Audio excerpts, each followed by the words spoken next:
நீங்கள் oily and acne prone ஸ்கின்னால ரொம்ப suffer ஆகிட்டு இருக்கீங்க அப்படின்னா அதுக்கு இந்த ஃபேஸ் வாஷ்லாம் தான் பெஸ்ட் சாய்ஸ்னு உங்களுக்கு தெரியுமா? Yes, oily and acne prone ஸ்கின்னுக்கு நான் சொல்லக்கூடிய இந்த 4 ஃபேஸ் வாஷ் உண்மையிலேயே ரொம்ப நல்லா இருக்கு.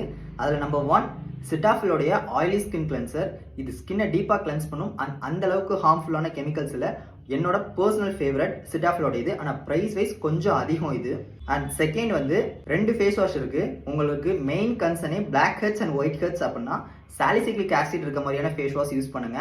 அது நீங்க பிகினரா இருக்கீங்க அப்படின்னா டெர்மாக்கோடைய 1% சாலிசிலிக் ஆசிட் ஃபேஸ் வாஷ் உண்மையிலேயே ரொம்ப நல்லா இருக்கும். அண்ட் இல்லை நான் ஆல்ரெடி ஃபேஸ் வாஷ்லாம் யூஸ் பண்ணியிருக்கேன்னு நினச்சிங்கன்னா சாலிசிலிக் ஆசிட் 2% ப்ளஸ் LHA மினிமலிஸ்டோடைய ஃபேஸ் வாஷ் இதுவுமே ரொம்ப நல்லா இருக்கும். Black heads and white heads தான் உங்க கன்சர்ன் அப்படின்னா இதை நீங்க கன்சிடர் பண்ணலாம். இல்ல என்னோட ஃபேஸ் வந்து சும்மா மைல்டா கிளென்ஸ் பண்ணா போதும், நான் அந்த அளவுக்கு ஃபேஸ் வாஷ் இதெல்லாம் யூஸ் பண்றதுக்கு எனக்கு இன்ட்ரெஸ்ட் இல்லைன்னு நினைச்சீங்கன்னா ஜஸ்ட் ரெஃப்ரெஷிங் ஃபீல் மட்டும் கொடுக்கும். சிம்பிளோடைய ரெஃப்ரெஷிங் ஃபேஸ் வாஷ் இது வந்து ரொம்ப ரொம்ப மைல்டான ஃபேஸ் வாஷ். இதுல எந்த ஒரு ஹார்ம்ஃபுல் கெமிக்கல்ஸுமே கிடையாது. இதுல கலர் கிடையாது, பெர்ஃப்யூம் கிடையாது, ஜஸ்ட் ரெஃப்ரெஷிங் ஃபீல் மட்டும் கொடுக்கும். ஆயிலி ஸ்கினுக்கு நல்ல ஃபேஸ் வாஷ்.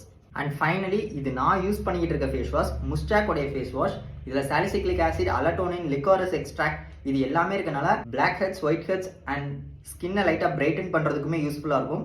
ஓவராலாக இது என்னோட பெஸ்ட் ஃபேஸ் வாஷ். இது வந்து நிறைய பேருக்கு வந்து நல்லா இல்லை அப்படிங்கிற மாதிரி போன வீடியோஸில் கமெண்ட் பண்ணியிருந்தீங்க. இதை பற்றி நம்ம செப்பரேட் வீடியோவில் பேசுவோம். மறக்காமல் சப்ஸ்கிரைப் பண்ணிட்டு போயிருங்க. இப்போ பை.